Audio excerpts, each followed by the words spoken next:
sur ma chaîne. Aujourd'hui, c'est un petit tuto 2 en 1 pour réaliser des pochettes. Alors la première, c'est une pochette à savon comme ça, hop, idéale pour aller au camping, pour aller à la piscine, peu importe. Donc elle est en coton d'une partie et une partie éponge. On y glisse notre savon, on la ferme, tac, et on peut l'emporter partout. Donc l'idéal, c'est de prendre du coton enduit pour éviter en fait que la pochette soit mouillée. Alors ça, c'est la première partie que je vais vous présenter. Et ensuite, la deuxième partie, donc c'est une pochette pour notre brosse à dents et notre dentifrice. Donc elle se présente comme ceci. Hop, on met notre dentifrice, notre brosse à dents. Ensuite, il nous suffit de la fermer. Donc on la prend, on l'applique comme ça. Hop. On met les deux snaps. Et on a notre petite pochette pour brosse à dents et dentifrice. Donc ça, c'est la deuxième partie de notre tuto. Alors pour les réaliser, c'est à nous. Alors pour cette pochette à savon, il nous faut 2 coupons. Alors là, c'est un coupon d'éponge, du tissu éponge.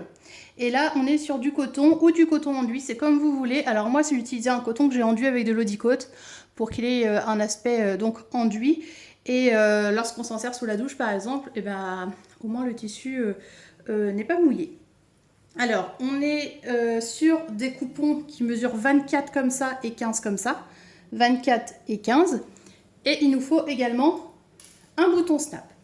Alors ce que je commence toujours par faire moi, hop, sur les 2 coupons, donc je vais vous montrer sur celui-ci, ça va être mieux.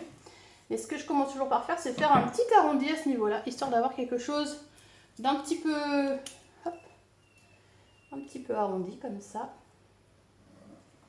Donc, je vais faire un petit arrondi à ce niveau. Voilà. Et en fait, cet arrondi-là, je vais venir le reporter ici et je vais venir le reporter là.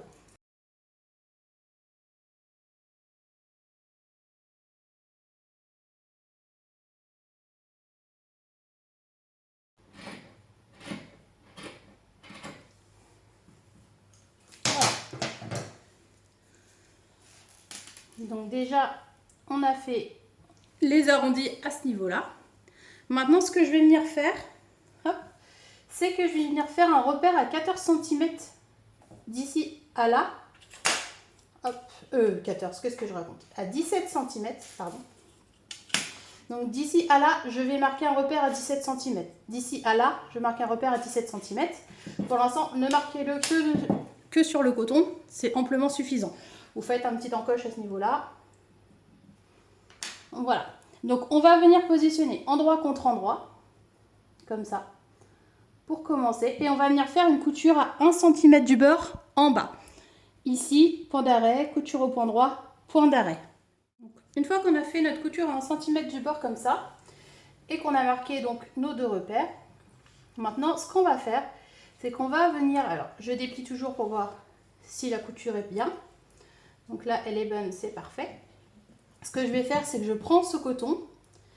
Hop, là, il y a le petit repère. Alors, vous pouvez faire une marque au fer à repasser, par exemple, ou avec les doigts, histoire de bien marquer le pli là où il y a le repère. Et ce que je fais, c'est que je viens prendre ce repère-là et je viens le positionner au niveau de ma couture qui est là, comme ça. Je le positionne comme ça. C'est-à-dire que la petite encoche qui est là va au niveau de la couture. Je fais la même chose de l'autre côté. Hop, donc on prend bien son temps pour aligner et on fait exactement la même chose avec le tissu éponge. Donc là, moi, ce que je fais, c'est que je le fais par transparence. La couture est là. Hop. Je viens le replier comme ça. Et je viens aligner le tout. Donc normalement à ce niveau on se retrouve avec quelque chose comme ça. Donc évidemment il faut bien que tout soit aligné. Prenez bien votre temps. On a la marque qui est ici, qui est alignée avec la couture, qui est alignée avec hop, le tissu éponge. Et normalement on se retrouve avec quelque chose comme ça. On va venir coudre, point d'arrêt, couture au point droit 1 cm du bord, point d'arrêt. On laisse un espace, point d'arrêt, couture au point droit, point d'arrêt. Donc à 1 cm du bord et on laisse un espace pour pouvoir retourner notre ouvrage. Alors faites vraiment bien attention que le tout soit bien aligné à ce niveau. la couture bien alignée avec notre petit repère. Et la même chose pour le coton éponge, de façon à que tout soit bien, hop, ensemble. Voilà, on fait bien comme ça et on va venir faire notre couture là et là. Alors, une fois qu'on a fait les coutures à 1 cm du bord, donc là, prenez pas compte de cette couture-là, celle qui est plus à l'extérieur, c'est parce que je me suis trompée. J'ai fait à 0,5, je sais pas pourquoi. Mais enfin bref, on prend cette couture-là et cette couture-là, donc à 1 cm du bord. Une fois qu'on est là, donc on vient cranter les angles. Donc si vous n'avez pas de ciseaux cranteurs, vous pouvez très bien le faire avec des petites encoches au stylo, au ciseau. Hop. Donc on crante bien. Bon, moi je vais en profiter pour en cranter tout le long en même temps.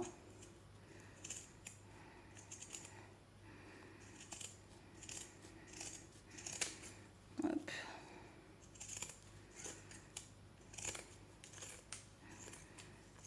Voilà. Et une fois qu'on est là, on prend notre ouverture et on vient retourner. Alors, pas comme des bourrins, on fait tout doucement, histoire de ne pas tout déchirer. On vient retourner.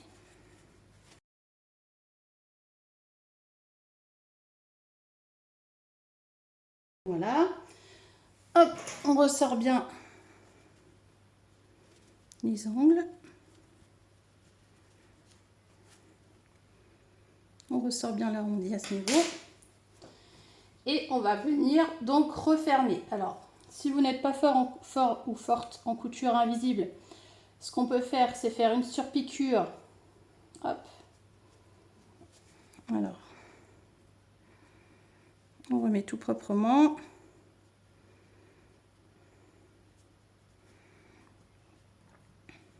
Hop. Ce qu'on peut venir faire, c'est faire une surpiqûre à ce niveau-là. Histoire de refermer l'ouverture, ou alors on peut faire une couture invisible. Alors moi je préfère faire la couture invisible à ce niveau, je trouve que c'est plus esthétique, mais bon après ça reste le choix de chacun. Donc une fois qu'on est là, donc je vais refermer mon ouverture, donc moi je vais faire au point invisible. Une fois qu'on a refermé, donc moi j'ai fait ma couture invisible, si vous aviez fait votre surpiqûre à ce niveau là, ce qui reste à faire c'est mettre donc les boutons. Alors, pour le bouton, hop, je commence toujours par celui-ci. Alors, évidemment, bien centré. On le met au milieu, à ce niveau. Et moi, je le positionne à peu près, allez, 1,5 cm, 2 cm du milieu. Je me retrouve avec ça. Donc, je passe à travers le tissu éponge. Hop, je viens prendre ma pince. J'appuie fort. Et en face, donc je fais la même chose. Alors en face, j'essaye de pas trop serrer non plus. Je me retrouve à peu près à ce niveau, donc je le vois par transparence. Je vérifie que c'est bien le milieu. Donc, je pense qu'il est à ce niveau-là. Voilà. Donc ensuite, ce que je fais, c'est que je fais la même chose en passant par derrière. Voilà. Par transparence, on prend le petit picot, on l'insère à ce niveau. Et avec la pince, on vient appuyer fort. Donc voilà, quand on le ferme, ça donne ça. Donc c'est assez mignon. Évidemment, il y a un petit peu de repassage à faire. Et du coup, quand on l'ouvre, moi, je vais y mettre donc mon savon. Et voilà, et je trouve que c'est vachement sympa. Donc, j'y mets mon savon. Je referme. Et je peux aller donc à la petite douche du camping. Ou peu importe où je suis, à la piscine. Hop là. Alors, pour cette deuxième partie, donc, je vous propose de réaliser donc un porte brosse à dents et dentifrice en fait. Donc j'utilise comme tout à l'heure du coton ou du coton enduit et de l'éponge. Donc pour commencer, il nous faut soit un, soit deux boutons snap, c'est comme vous le souhaitez. Ça va être pour la fixation à la fin sur le rabat.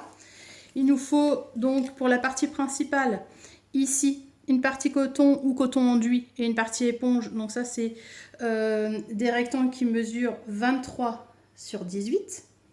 Ensuite on a deux carrés comme ça de 18 sur 18. Et pour finir, ça sera la partie rabat qui est un coupon de 22 cm sur 8. Donc ça c'est le matériel qu'il nous faut pour réaliser ce petit porte-brosse à dents et dentifrice. On va commencer par les deux carrés 18 par 18. Ce que je vais faire, c'est que je vais venir positionner endroit contre endroit, comme ça. Et je vais venir faire une couture à 1 cm du bord en haut. Donc point d'arrêt, couture au point droit, point d'arrêt. Donc on est sur le haut de notre tissu. Donc si vous avez un dessin, faites attention, là on est en haut et là on est en bas. Endroit contre endroit. On positionne comme ça et on vient coudre à 1 cm du bord en haut. Pour ce morceau-là, ainsi que celui-ci, donc ce sont les parties du rabat. Ce que je fais moi, après vous êtes obligé de le faire si vous voulez quelque chose d'assez carré, mais moi je préfère quand c'est un peu arrondi. Ce que je fais toujours, c'est que j'arrondis un petit peu à ce niveau et à ce niveau. Donc je plie en deux, comme ça. Hop. Et je vais venir faire un bel arrondi, histoire d'avoir un rabat arrondi comme ça. Alors, je vais prendre mes ciseaux pour découper. Je trouve que c'est mieux, ça a sorti avec le porte-savon qu'on vient de faire. Ça fait un rabat également arrondi, ça va avec la première partie de mon tuto. Donc je fais ça et évidemment, je vais venir faire la même chose sur la partie donc éponge. Voilà, une fois qu'on a fait ça, hop, on se retrouve avec ces deux morceaux. Ce que je fais, c'est que je prends le coton restant, celui-ci, je marque donc le milieu, hop, de mon rabat, je marque le milieu de mon morceau de coton, je viens positionner endroit contre endroit. Donc je marque bien le milieu parce que celui-ci est plus petit d'1 cm. Donc on a 0,5 cm de chaque côté à chaque fois. Et arrivé là, on vient faire une couture à 1 cm du bord, point d'arrêt, couture au point droit, point d'arrêt. Donc j'ai fait ma couture entre les deux et j'en ai profité pour faire une surpiqûre en rabattant comme ça. J'ai fait une surpiqûre à ce niveau-là. Donc une fois qu'on a fait ça, je prends mon grand coupon qui est là et je vais venir positionner comme ça. Donc hop, je le positionne, je fais attention que ce soit bien aligné partout. Comme ça. Et je vais venir faire une couture. Alors déjà, je commence par faire une couture au plus près ici. C'est juste histoire de maintenir en fait. Donc je fais une couture au plus près ici. Et ensuite, je vais faire une couture au milieu. Alors du coup, j'ai fait ma couture à ce niveau. Et j'ai fait ma couture en plein milieu. Maintenant, ce que je vais faire, c'est que je vais venir faire endroit contre endroit ici. Donc pareil que tout à l'heure, je marque le milieu là. Hop, je marque le milieu à ce niveau-là. Comme ça. Et je viens positionner endroit contre endroit. Voilà, on est là. Et là, je fais une couture à 1 cm du bord. Donc point d'arrêt, couture au point droit, point d'arrêt, 1 cm du bord. Donc j'ai fait ma couture à ce niveau-là, à 1 cm du bord. Maintenant, ce que je fais, c'est que je viens positionner le rabat qui est là, avec le coton, endroit contre endroit. Donc j'écarte bien mes coutures, pour éviter d'avoir une surépaisseur. J'écarte bien mes coutures comme ça. Et je vais venir faire une couture tout autour, en laissant une ouverture. Donc moi, je la laisse toujours ici, à ce niveau-là en haut.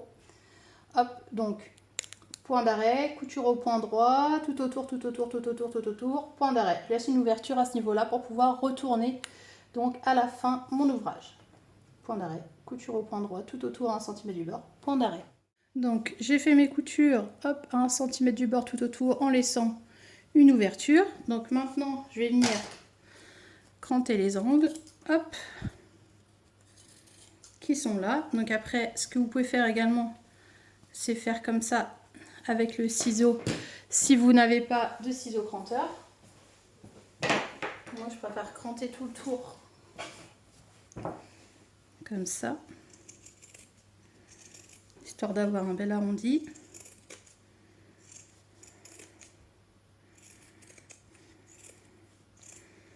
Et une fois qu'on a fait ça, on va venir donc retourner. Donc,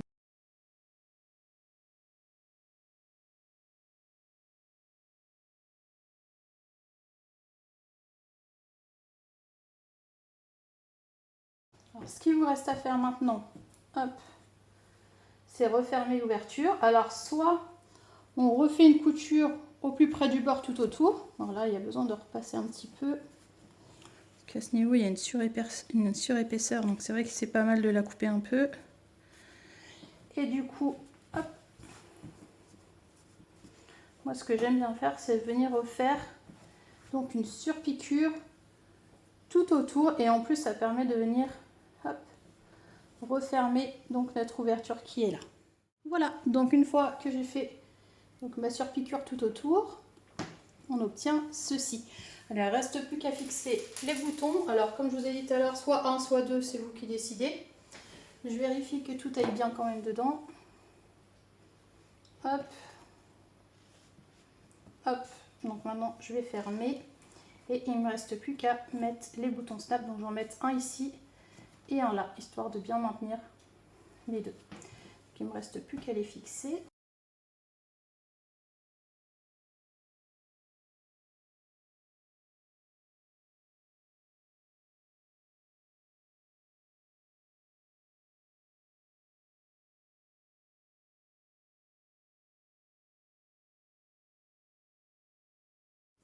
Donc voilà, on se retrouve avec nos deux boutons. Donc, hop.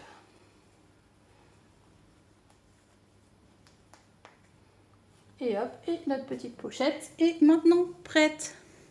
Et voilà! Et voilà, du coup on se retrouve avec ces deux petites pochettes. Donc j'espère que ce petit tuto vous a plu. Surtout n'hésitez pas à mettre des pouces bleus, à laisser des commentaires, à publier également vos créations issues de mes tutos sur le groupe Facebook Les Tutos Cindy la Couturière. Je vous fais plein de gros bisous et je vous dis à très vite. Gros bisous!